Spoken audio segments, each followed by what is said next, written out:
let's look at a hand where one of my favorite poker players in the world, Phil Ivey, takes on Christoph Vogelsang in a $200,000 buy-in tournament. Ivey deep in the tank for his tournament life. Ivey has a reasonable hand to call with. It's also a spot where you're pure bluff catching. I believe in my man Ivey. Will he be able to separate the hands? This is a tough spot. Let's see how it goes. So he's talking to me.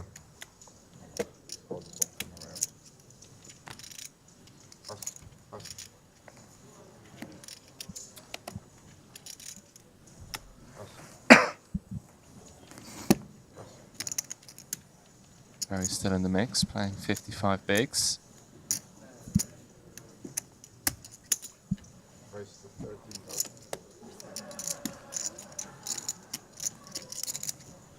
What you have?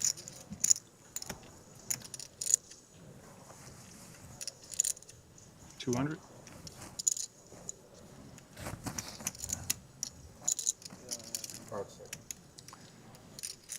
Potential multi-way By the way, pot here, I bought Brian. 2 of the bags. One for me as well. Okay. Oh yeah. Ivey I also- popping I things bought up 2 of those on the little bags. button. Just one. Why one? Why One for you, and then also I thought had it it. Ivey, Crazy. well, you told me you're 10-6 giving me suited. 12,000 for it. I give you Probably 12,000 wanna- for free. Enjoy with that.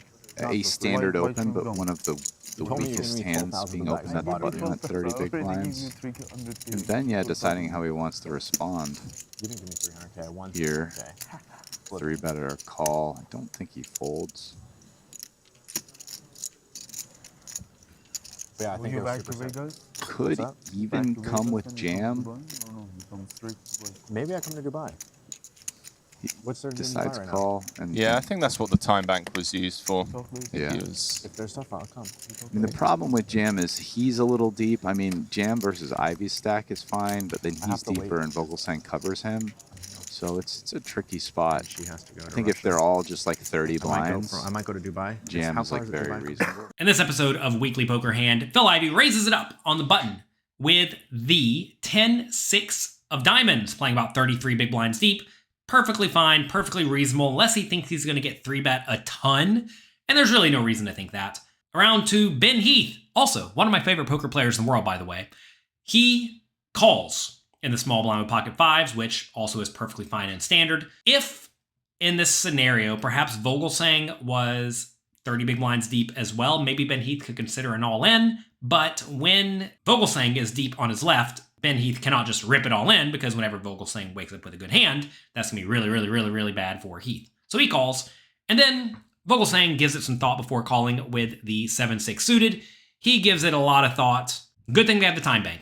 All right, let's see the flop 3 ways. But you know, he's like almost 50 and Vogel covers, so kind of takes that option off the table a little bit. 4 hours And, from here? Oh, you know, really Yeah. good flop here for Vogel and Ivey. when I mean, went, I didn't know pretty full line. you know, top pair backdoor flush draw I stay versus at the Burj Al Arab. flush draw and gutter. So these guys definitely going to put some chips in, know and that hotel, Heath honestly. not going to be able to. The flop comes 10, 8, 3, 2 clubs, giving Phil Ivey top pair, bad kicker with his 10-6 of diamonds, and giving Vogelsang the straight flush draw. Vogelsang checks. This is actually a spot where I think leading may be viable. If he leads and then gets raised, he can then just rip it in, which I think is fine with the 7-high straight flush draw. But checking is also very reasonable too. Around to Phil Ivey, and you have to be very, very careful betting in situations like this as the pre-flop raiser when you expect both callers' ranges to have a lot of hands that connect with this board. So I'm not entirely sure the top pair very bad kicker should be betting in this spot, because you will be value betting into some better hands like Jack 10 some portion of the time. But at the same time, I don't have a problem with betting. And if you do bet, you want to bet small, as Phil Ivey does. He goes 16 into the 45,000 pot, which I think is fine and good. All right, let's see what develops. Continue 3 ways. I mean, Ivey coming with 1/3 Ben Heath in a sandwich does have Vogelsang behind to worry about. yeah, I mean, had it gone bet call to him, he'd definitely be out. But now, with it just the button C betting, decides to continue. This is probably really like one of his weakest continues, I'd say. Fives with no club. And versus bet and call, Vogel's got a decision here.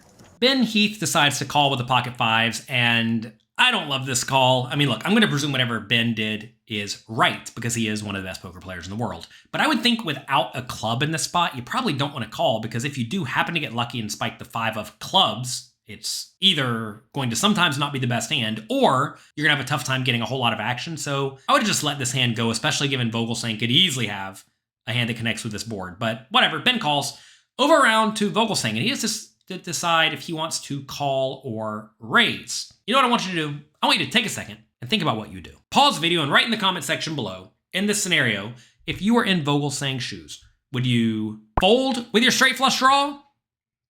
Would you call? Would you raise small to something like 50,000, or would you put it all in? Pause the video and write what you would do in the comment section below. You know, do you check raise, try to take it down?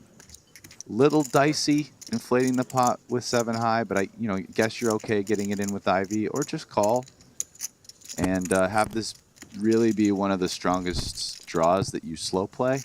This is a neat spot where I think Vogelsang has a few options. He's not folding. He could call because he does not really want to raise and then get shoved on. Notice if he makes any raise in this scenario and Ivy shoves, which Ivy will do some portion of the time when he's facing a raise in the spot. If he has something like top pair or better, he's probably just going to rip it in some portion of the time because it's going to be very vulnerable to getting outdrawn. That's not great, because then Vogelsang's going to have to put in another 125,000 to try to win a pot that will be pretty big at that point. Something like, I don't even know, 325,000. Does that sound right? Math is hard for me.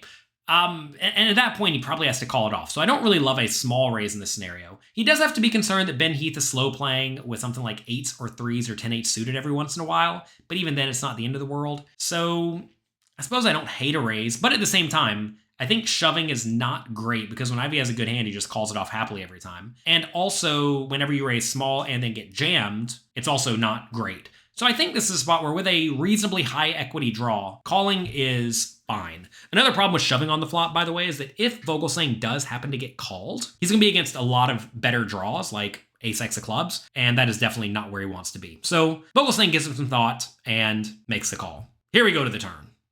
And he goes with call. 8 of hearts pairing on the turn.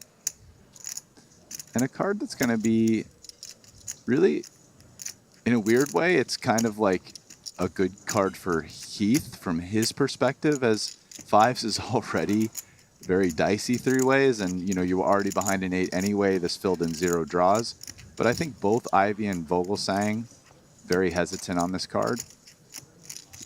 Pairs the board. Potential lead spot for Vogelsang. Yeah, definitely. He can definitely have 8s in his range. He has a hand specifically that has a decent amount of equity when called and would like to take down the pot. You got a nice house there? Pretty good semi-bluff spot. You can take one of the room. Oh, you got extra rooms and shit? Yeah, 4 rooms. So Take one Vogelsang of in the them. tank. See what it comes with. How old are you? Did you see him come with 1/3? Who is this guy? Yesterday was And it's on the pro side, too. What's that? He's a pro. He's a pro. Does Why is opt that? I don't to know. But lead. he was So how all you the doing? shouting. What's his name? Who is it?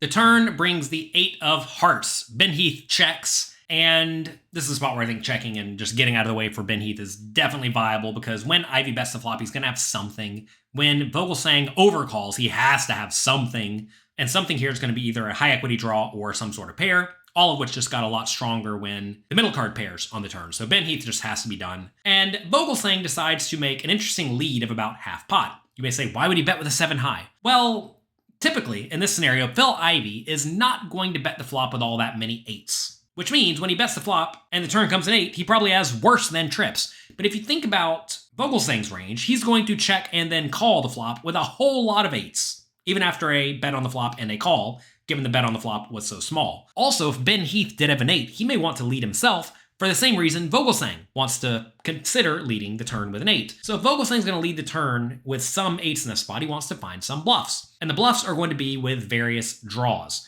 Now, the question becomes which draws will Vogelsang check and then call on the flop? And I don't know. He's probably going to raise some of them, and the draws he's going to raise on the flop are probably going to be some really junky draws like gut shots, and then also some really good draws like strong flush draws, which means he's going to have stuff like open-ended straight draws on the turn and some flush draws on the turn. So probably the lowest of those are at least reasonable leading candidates, because if you check and then face a bet on the turn, you're not going to be able to continue, most likely. So I think leading here is actually quite viable with some 8s and some junky draws. Now this draw may be a little bit too high equity to lead, because if you lead this turn and then get jammed, you have to fold, which would be a disaster. But this is a spot where you should not expect to get raised all that often, because you could easily just be sitting here with an 8, and Ivey probably does not have an 8. And most people don't raise as often as the GTO strategy recommends in this spot anyway. If you've studied the spot where you check, call, flop, and then lead turn, at least in heads up spots, which I've studied a lot over at pokercoaching.com, check out our tournament and cash game masterclasses for that specific module, you'll know that your opponent's supposed to raise pretty often. Probably with stuff like overpairs and just various nonsense, which may sound insane, but it's what you're supposed to do if your opponent's leading with a lot of draws. But most people do not raise all that often, and because of that, I think leading is quite nice. So Vogelsang does lead, and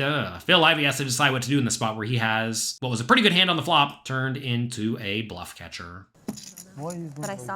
Who is the guy? So point to who? Which table? Room. It's a sizable one, Brian. Honestly, I don't know. Comes with more than half pot. No. I can't see. Multi-way. But yeah, he was shouting a lot. Yeah, I think Vogelsang wants to get draws out. He knows an 8's not folding, and 10 probably doesn't fold, but he would definitely like to get all other draws out, because any other draw is just... Facing this half pot lead is a very, very rough scenario for Ivey, because it's pretty easy for Vogelsang to just have an 8. He could also even be leading with a better 10. Also, Ben Heath would definitely check call the flop with some 10s and some 8s, and he would check some 8s on the turn. Whenever the turn does bring the 8, certainly Heath is going to lead some 8s, but he might also check some of them as well. It's very nice to check when you're first to act with 2 players yet to act, because it's more likely one of the 2 players will bet. Whereas in Vogelsang's shoes, he should probably even more inclined to bet with an 8, because there's only one player yet to act behind. And if Ivey doesn't bet, then he doesn't get to put any money in with his trips. So Heath would check a lot of trip 8s in this spot. So Ivey needs to do his absolute best to make some sort of a read in this scenario on Heath. And also Vogelsang, because if Vogelsang is leading with a lot of draws or too many draws, then obviously he can't go around folding the top pair.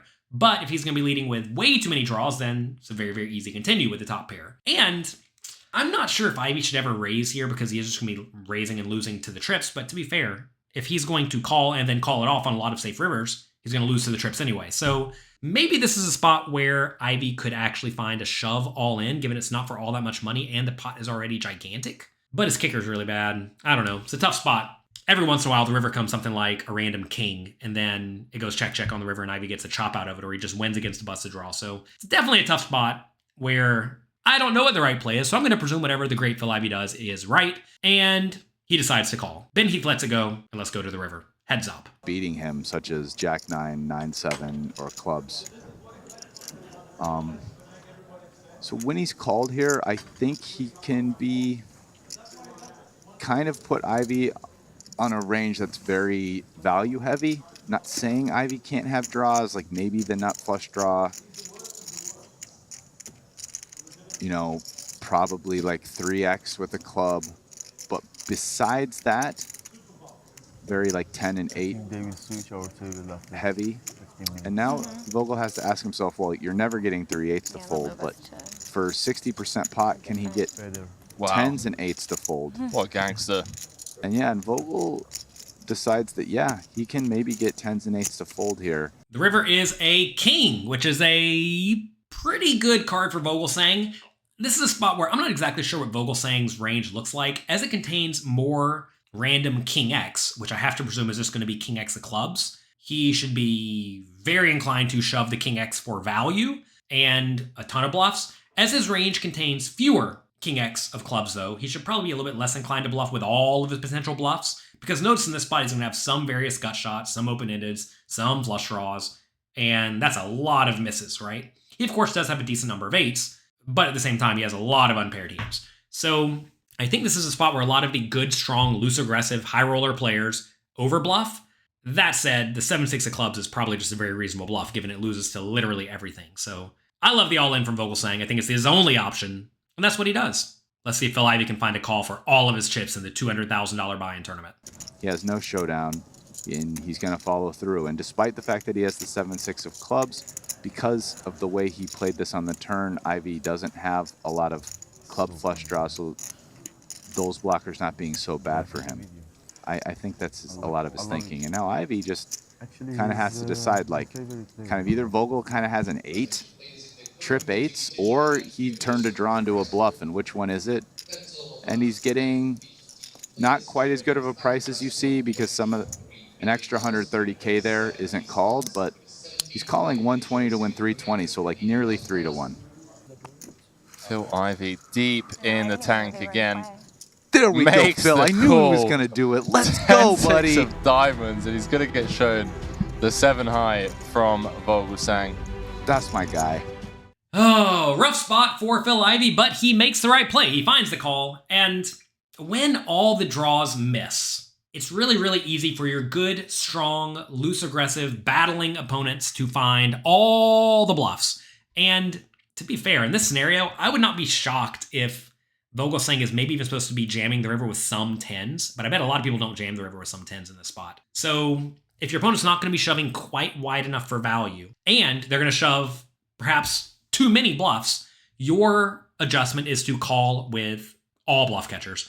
And I think this 10-6 is a perfectly fine hand to call with, because it blocks random full houses, blocks random better 10s. And Phil Ivey finds the call, and he wins all the chips. Good job to him. He scoop loops a nice pot. One thing worth noting is Phil Ivey did this thing where he kind of like picked up his chips and considered it. Some people who are really, really nitty out there may consider that an angle. When you pick up your money and you're like, all right, what do I do now? What do I do? Do I find the call or do I not? I don't think that's an angle at all. You're allowed to touch your chips as you see fit. Some players, when you touch your chips like that, when you pick up your chips and start considering it, may like shrivel up a little bit.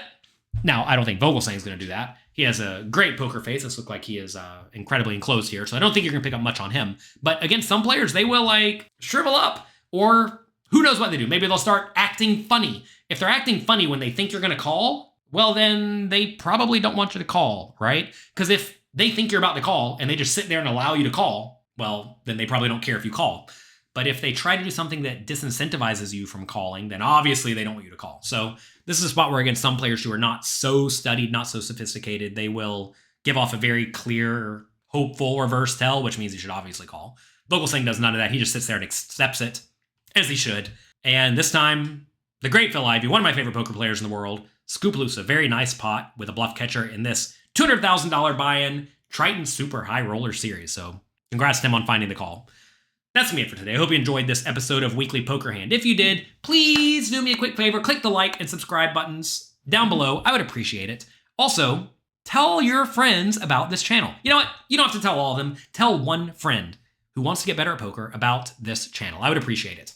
Good luck in your games. Have fun. And I hope all of your hero calls scoop loop the pot. I'll talk to you next time.